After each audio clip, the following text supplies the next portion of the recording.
want to start with the RP plugs, realprogressives.org. Make sure you're not missing out on any of our content or our educational material over there. If you want to donate, our Patreon is there. Make sure you don't miss any of our podcast or articles, realprogressives.org. So today we are going to discuss, obviously, the reconciliation situation. We have a kind of a crazy story about JFK files, which were supposed to be released before I was born, and were just yet again delayed by the Biden administration. We're going to talk Stephen Donziger, who just reported to prison. He's the human rights attorney that successfully sued Chevron. All sorts of great stories for you guys today. Lincoln Project, one of my favorite topics. They're absolutely awful. If you still support the Lincoln Project, as I tweeted the other day, I have many bridges to sell you. We're going to talk about the false flag that they got caught up in. All sorts of great stuff for you today. I do want to start with that Stephen Donziger situation. For those that haven't followed the whole story, he sued Chevron for environmental and human rights violations in Ecuador. Successfully. It was a historic lawsuit. And then he was prosecuted on a contempt charge, which is a misdemeanor. And the contempt he's being charged with seems to be absolute and complete bullshit. He basically was protecting his client's privilege by objecting to a discovery request, and that's led to this whole. It's insane. It's totally unprecedented. No lawyer has ever been charged in the way that he's been charged. He is now serving 6 months in prison for this.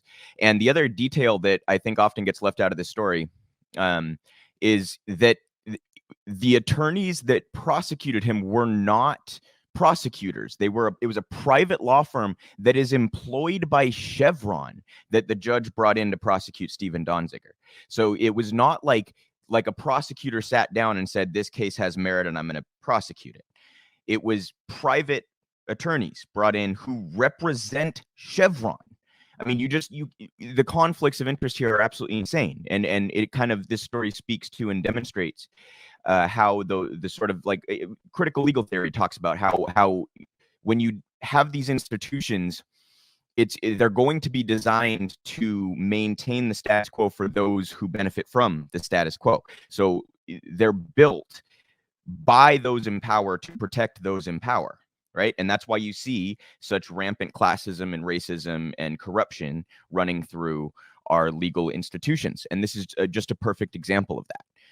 Chevron gets privileges that no average person or even small business would get. Right.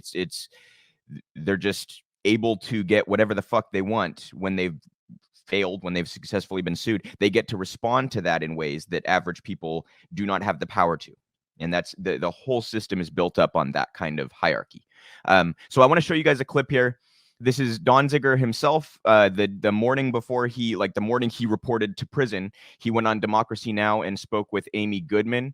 This is the first part of that interview. He explains some details about the case and how unprecedented it is, and goes into his story a little bit. So I want to show you guys this clip, and then we'll come back and discuss.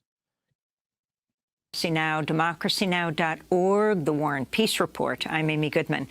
The environmental human rights lawyer, Stephen Donziger, is reporting to jail today after a federal appellate court rejected his request for bail pending his appeal. Earlier this month, Steve Donziger was sentenced to 6 months in prison for contempt of court, a misdemeanor. Donziger has already spent over 2 years under house arrest after being targeted by the oil giant Chevron. The case stems from Steve's role in suing Chevron on behalf of 30,000 Amazonian indigenous people for dumping 16 billion gallons of oil into their ancestral land in the Ecuadorian Amazon. 10 years ago, Ecuador's Supreme Court ordered Chevron to pay $18 billion. The landmark ruling was seen as a major victory for the environment and corporate accountability. But Chevron refused to pay or clean up the land. Instead, it launched a legal attack targeting Donziger. In July, a federal judge found him guilty of 6 counts of criminal contempt of court after he refused to turn over his computer and cell phone. In an unusual legal twist, the judge appointed a private law firm with ties to Chevron to prosecute Donziger after federal prosecutors declined to bring charges. Amnesty International recently called for his immediate release, saying he was being arbitrarily detained. The UN's Working Group on Arbitrary Detention has also called for his release. Well, as he prepares to report to prison later today, Steve Donziger is joining us from his home in New York, where he's been under house arrest for 813 days. Meanwhile, in Washington, D.C., there'll be a major news conference held today outside the Capitol. Steve Donziger, welcome back to Democracy Now! Where are you heading to prison today? We're talking about a misdemeanor. You've already been under house arrest for nearly 1,000 days. It's just extraordinary, Amy. Thank you for the introduction. I mean, it pretty much captured it. What I'll say is I have to report to prison by 4:48 p.m. today, which is in itself highly unusual. I don't believe I'm guilty. No lawyer has ever spent more than 90 days in home confinement, maximum sentence ever given to a lawyer, convicted of my charge, which is misdemeanor contempt. I've already spent over 8 times that at home, and now on top of that, Judge Preska's trying to put me in prison for 6 months. And, you know, another unusual feature is she's making me report, you know, within 24 hours after this latest court ruling that came down yesterday, rather than allowing me time to report, you know, in a normal course to a prison. So there's so much about this. And which prison are you going to be held at? I don't know yet. You know, by forcing me in so quickly, Judge Preska, I believe, is trying to force me into a local federal jail that I think is very unsafe. I mean, I have no security risk at all. I've never been convicted. It's the lowest level offense. So normally I would go to a federal prison camp. And, you know, we need time for the Bureau of Prisons to designate me to an appropriate facility. Instead, she's trying to force me very quickly, I think, into, you know, a local jail, which concerns me greatly, frankly. And I think that's one reason why Amnesty International put out an urgent action bulletin 2 days ago for people to write to the Attorney General Garland to just stop this case. I mean, the other crazy thing about this that is so disturbing, Amy, is that I was not prosecuted by the U.S. government. I was prosecuted by a private law firm, Seward and Kissel, appointed by a federal judge after the U.S. government declined to prosecute me. And the judge never disclosed that the law firm had Chevron as a client. So essentially, I'm being prosecuted by a Chevron law firm, a partner in a Chevron law firm, a private law firm, who deprived me of my liberty. I'm the only person ever charged with this offense held pre-trial at home or in prison. Never happened before for even a day. It's over 800 days. So, you know, this is the first corporate prosecution in U.S. history. I have never seen a case like this, nor have other legal experts that work with me. And, you know, we just think, you know, to restore the rule of law as regards Steve Donziger and the people of Ecuador, this case has to be stopped and taken over by the Department of Justice. I mean, they could do what they want with it. I mean, if they want to prosecute me, but I need to be prosecuted by a neutral prosecutor, not by Chevron. So they went on to cover some more details, but I wanted to make sure you guys got the bones there. It's absolutely insane, totally unprecedented, and it's kind of a revelation and an admission on behalf of the legal system that it serves the powerful, it serves corporations, it serves the rich, and it is not really intended to find justice. It's intended to maintain that status quo for those who currently enjoy it, because that's who built the institution, right? This is, again, critical legal theory, important stuff. I will again plug, I've plugged it a few times, but I talked to Ira Miose Frimpong about critical race theory, and we started that discussion by discussing critical legal theory. And he went into some Oliver Wendell Holmes and how formalism is absolute nonsense. It's just not how things operate, even if we wish it was. So anyway, I think it's a very important topic matter, because it expands beyond specifically the legal theory or specifically race.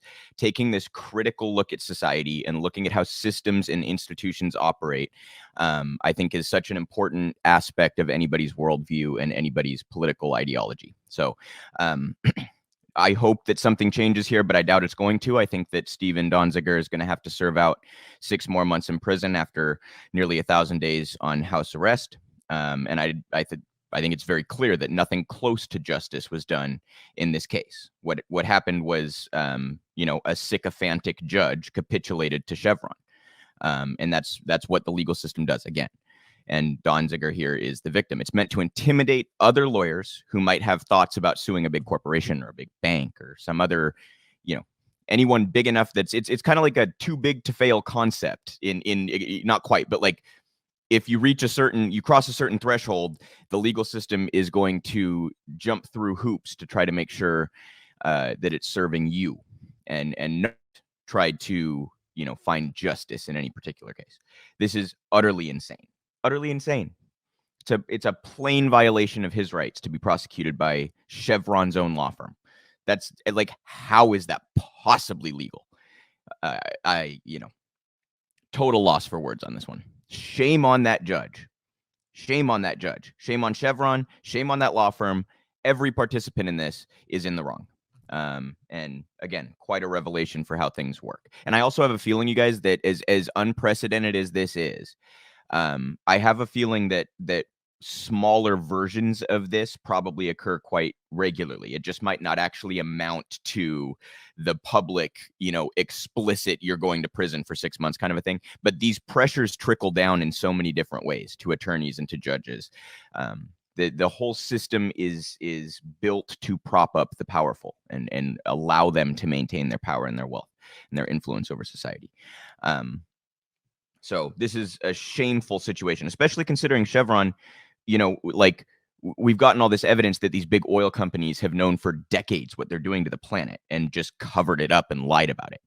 And to this day, in many cases, played dumb and refused to admit it.